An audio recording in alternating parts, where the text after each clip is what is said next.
Detroit Lion Darius Slay was sent packing to the Eagles by Matt Patricia, Bill Belichick's protege. But Big Play Slay did not go quietly, saying he lost all respect for the Lions coach in 2018, according to ESPN's Michael Rothstein. Take a listen. He told me I wasn't elite. He told me I had no business working out with Richard Sherman and Talib because I wasn't elite. And those are guys are elite category, and I was just good. But I ain't had that much respect for Matty P that much as a person, because it's hard. It was hard for me to play for him. The discord stems from two instances in 2018. Welcome back to First Take. It's yours truly, Stephen A. Smith. Molly Kieran Rose is having some technical difficulties. That's why I am sitting in the host chair. We welcome to the show right now Damian Woody, two-time Super Bowl champion. Let me be very, very clear. I'm the host right now. You will speak when spoken to. You will be respectful, okay? And you will make, and by the way, sit up in your chair when I'm talking to you, okay? Make sure you do all of these things, and you will speak and you will keep your comments crisp and concise. You will not talk longer than I say. I'm running the show today. Max has adapted, somewhat begrudgingly, but he's adapted. You will do the same, Woody. Welcome to the show. Welcome to the show. Damian. Are you ready? Stephen A. Stephen A. pulled the plug on Molly's whole situation.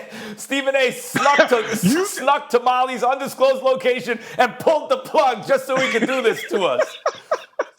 Hey, I know let's Stephen get right to it because we got some football for the longest. What? Yeah, let me tell you something. I've been plotting to do this for the longest, trying to take over the show. But I already told you when I'm on the show, let's get right to some football issues, please. Let's get right to it. Darius Slay, you heard what he had to say. Max, I will start with you. Your thoughts about what Slay had to say about Matt Patricia. This seems to me like two guys who both have outsized views of themselves. Both Patricia and Darius Slay. And Darius Slay has been very good at times, no question about it.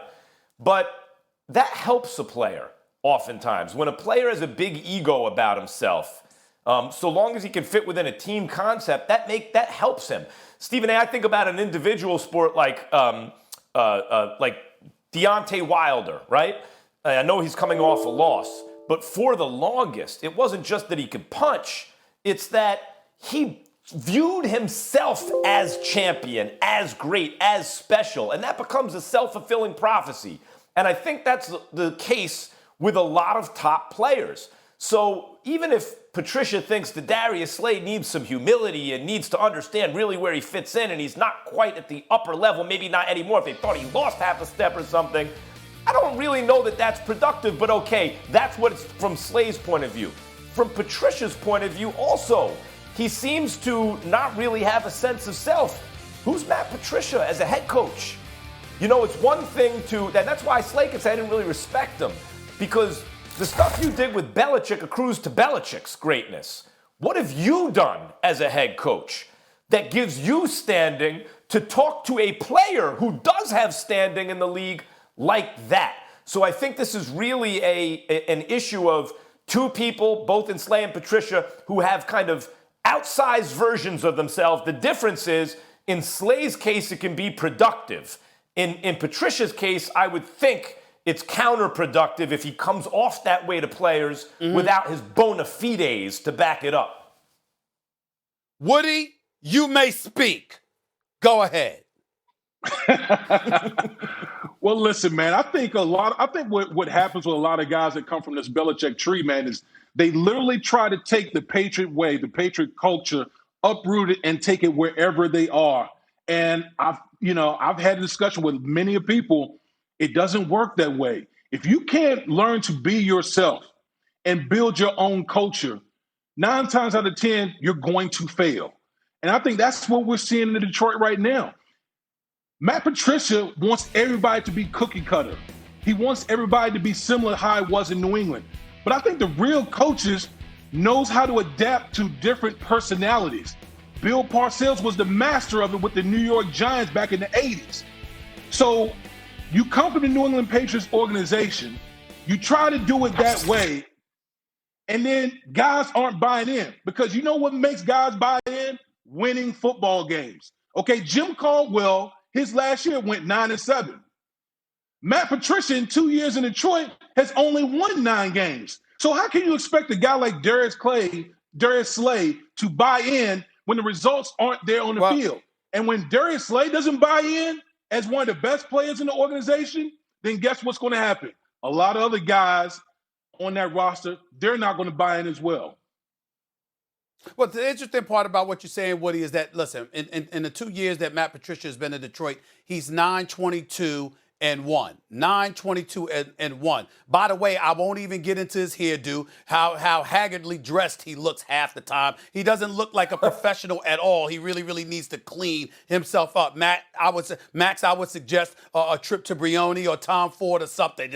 The man needs help. There's no question about that in terms of how he looks and how he carries himself. Presentation does matter just as much as results sometimes, or at least before results. He's got neither working for him at this particular moment in time. And then when you take into account the fact that Matthew Stafford still hasn't progressed and hasn't achieved despite the talent that we know he has, and then you've got a star like Darius Slay that you want to insult or disrespect, it makes no sense whatsoever. Now, we've seen stuff like this happen before. Like, for example, you have some people, I don't want to say the disrespect, but people applaud the great Popoviches of the world for being able to coach Tim Duncan, and Popovich will be the first to tell you that he's grateful for Tim Duncan for allowing himself to be coached all of those years. So one could easily reverse it, look at Darius Slay, and say, you know what?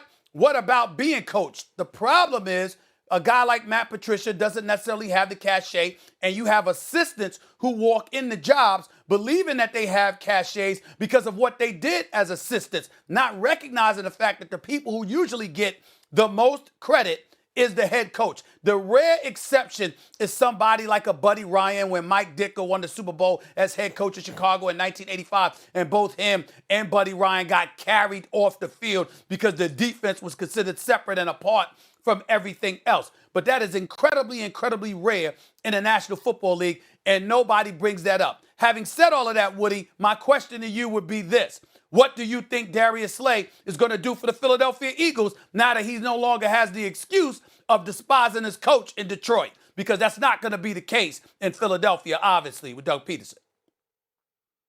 Well, listen, Doug Peterson has something that that Matt Patricia doesn't have. He has a Super Bowl. He's been successful as a head coach for the Philadelphia Eagles. So he's walking into a situation, into a highly successful organization, highly successful head coach. So he's more adept to probably buying into the whole system. Now, has he fallen off since 2017 in his Pro Bowl yet? Yes, he has. He's still a very good corner, and he walks into the building being the best corner in Philadelphia.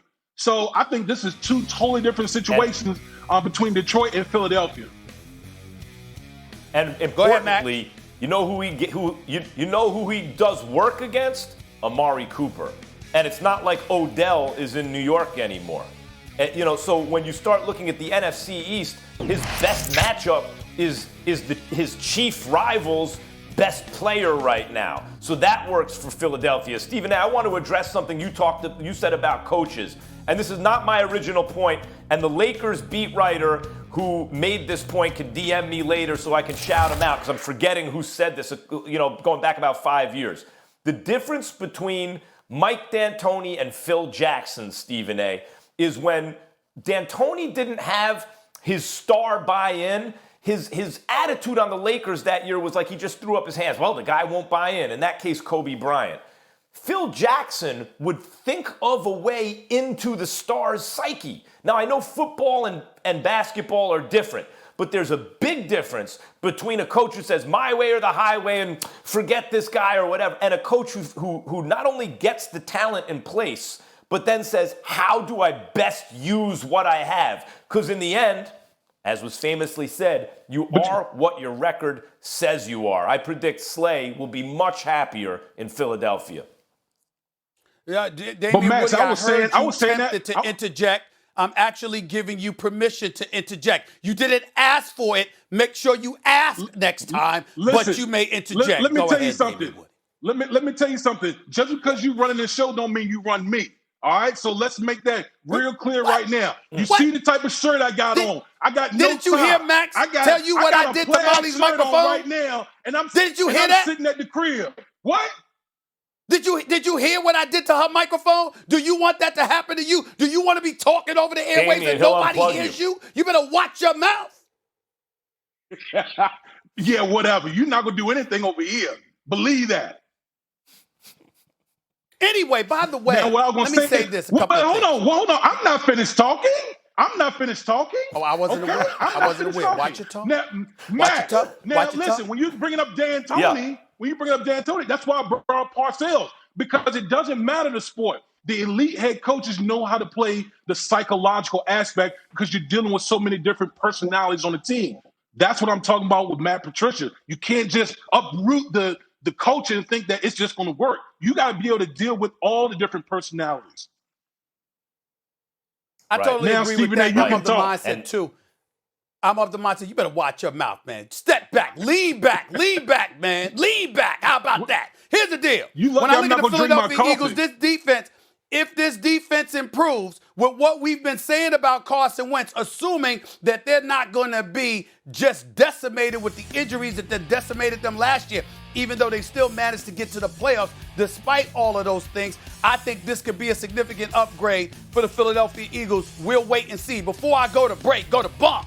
Max Kellerman, I'm seeing you didn't have a tie. We'll talk about that later. Damian Woody, goodbye with your Casual disrespectful Friday, self. brother. Coming up next, Mike Wilbon is going to come on the show to discuss with us whether or not he thinks there's going to be an NBA season when all is said and done. And oh, by the way, I said I was going to bring up boxing as well because Mike Tyson, the knockout artist that he was, this is an anniversary of one of them great knockouts. There's a lot to talk about. The NBA, whether or not there's going to be a season. Boxing, the one sport that Max Kellerman really, really knows. All of that's coming up next. Don't touch that dial.